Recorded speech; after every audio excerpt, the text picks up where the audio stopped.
সন্তান হারানোর পর জুলাই ফাউন্ডেশন কিংবা রাষ্ট্রীয় কোনো সহায়তা না পাওয়ার অভিযোগ করেছিলেন নিহত কিশোর সাব্বিরের পরিবার। সন্তান হারালেন, টাকা খোয়ালেন জুলাই ফাউন্ডেশনে, এই শিরোনামে কালের কণ্ঠে সংবাদ প্রকাশের 12 ঘন্টা না পেরোতেই সহায়তার হাত বাড়িয়ে দেয় বিএনপির অঙ্গ সংগঠন যুবদল। আমরা আপনাদের এই বাসার 1 বছরের একটা ভাড়া আমরা দিয়ে গেলাম।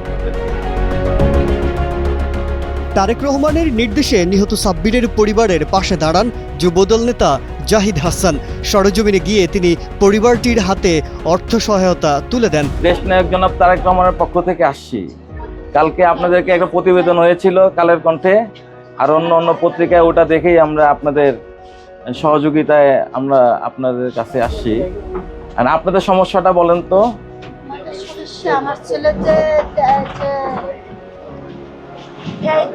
যেদিন আন্দোলন হয়, জি, সে চা নিয়ে চলে গেছিল, জি, সে চা বেচছে, সে গন্ডগোল দেখে সে বাসে আসছে, সে আর বাসা ফিরে আসতে পারেনি। আচ্ছা, সে ওই দিকটা দিছে তোর।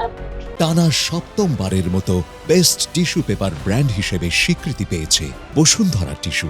গুলি খাইছে ফার্স্ট এখানে, খাওয়ার পরে এনে খাইছে, খাওয়ার পরে পড়ে গেছে, সে আর ফিরে সে বাসে আসতে পারেনি। পরে খবর পাচ্ছি আমি রাত্রে 9টা বাজে, আমার ছেলে সরস্বতীতে রুম করে আমি লাশ পেয়েছি। সহযোগিতা প্রয়োজন হলে আপনারা আমাকে ফোন দিবেন। আর 1 বছরে বাসা ভাড়া দিয়ে গেলাম, আর এই খাবার দিয়ে গেলাম 2 মাসের, আপনি জানাবেন সমস্যা হলে। সবসময় দোয়া আছে, মুরগির লেগে দোয়া করি আমরা সবসময়। এটা আমাদের গ্রামের বরিশাল বাড়ি।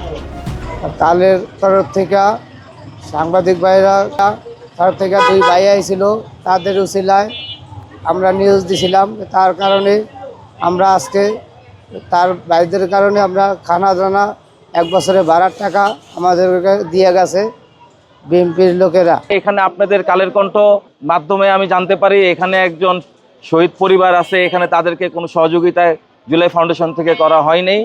আর ইভেন অন্য কেউ এলাকা ভিত্তিকও দেওয়া হয়নি। আমি এই সংবাদ শোনার পরে ঢাকা মহানগর যুবদলের পক্ষ থেকে ও মমতা থানার সাবেক সভাপতির পক্ষ থেকে এসে আজকে আমি এটা তাদেরকে এসে সহযোগিতা করে গেলাম দেশনায়ক জনাব তারেক রহমানের পক্ষ থেকে।